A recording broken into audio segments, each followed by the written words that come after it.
मी महादेवाचा अवतार आहे, असं सांगणाऱ्या एका बाबाने एका विवाहित महिलेसोबत जे केलं ते ऐकून अंगावर काटा येईल.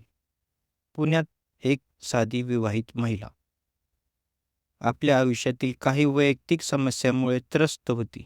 अशातच तिच्या आयुष्यात आला एक स्वयंघोषित धर्मगुरू, जो स्वतःला महादेवाचा अवतार असल्याचं सांगत होता. लोकांच्या श्रद्धेचा आधार घेत तो लोकांना मार्गदर्शन करतो, असे भासवत होता. पण यामागे लपलेलं सत्य काही वेगळंच होतं. ही महिला त्या बाबाच्या संपर्कात आली, कारण तिला वाटतं कदाचित हा माणूस माझ्या समस्या सोडवेल. सुरुवातीला बाबा तिच्याशी खूप गोड बोलू लागला. तिचा विश्वास जिंकू लागला. तो म्हणाला, तुझ्यावर वाईट शक्तीचा प्रभाव आहे. मी तुला वाचवू शकतो. हळूहळू त्या महिला त्याच्यावर पूर्ण विश्वास बसू लागला. एक दिवस त्या बाबाने तिला वसईमध्ये भेटायला बोलवले.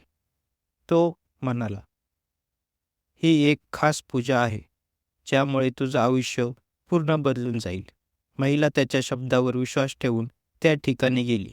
पण ते ठिकाण मंदिर नव्हतं, तर एक लॉज होतं. तेव्हा सुद्धा तिला काहीतरी विचित्र वाटलं. पण बाबा तिला सतत सांगत होता, ही गुप्त पूजा आहे, फक्त निवडक लोकांसाठी. आणि मग त्याने तिच्या श्रद्धेचा गैरफायदा घेत तिच्यावर अत्याचार केले. त्या क्षणी महिलेचं आयुष्य पूर्णपणे बदललं. घटनेनंतर महिला पूर्णपणे हादरून गेली.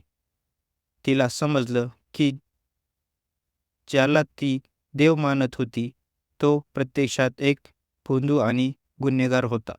धैर्य एकवटून तिने पोलिसांकडे धाव घेतली. वसईतील मणिपूर येथील पोलीस ठाण्यात त्या विरोधात बलात्काराचा गुन्हा दाखल करण्यात आला. तपास सुरू झाला आणि हळूहळू त्या बाबाचा खरा चेहरा समोर आला. ही एक फक्त कथा नाही, ही वास्तव आहे. आजही काही लोक श्रद्धेच्या नावाखाली लोकांना फसवत आहेत आणि निरपराध लोक त्यांच्या जाळ्यात अडकत आहेत. श्रद्धा असावी, पण अंधश्रद्धा कधीच नसावी. कारण जेव्हा विश्वास अंध होतो, तेव्हा सत्य खूप उशिरा दिसतं.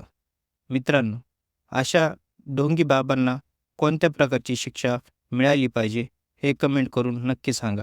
आणि अशाच सत्य घटनांवर आधारित कथांसाठी आपल्या यूट्यूब चॅनल प्रो कॅपिटल मोटिवेशनला सबस्क्राईब करायला अजिबात विसरू नका. धन्यवाद. सुरक्षित राहा.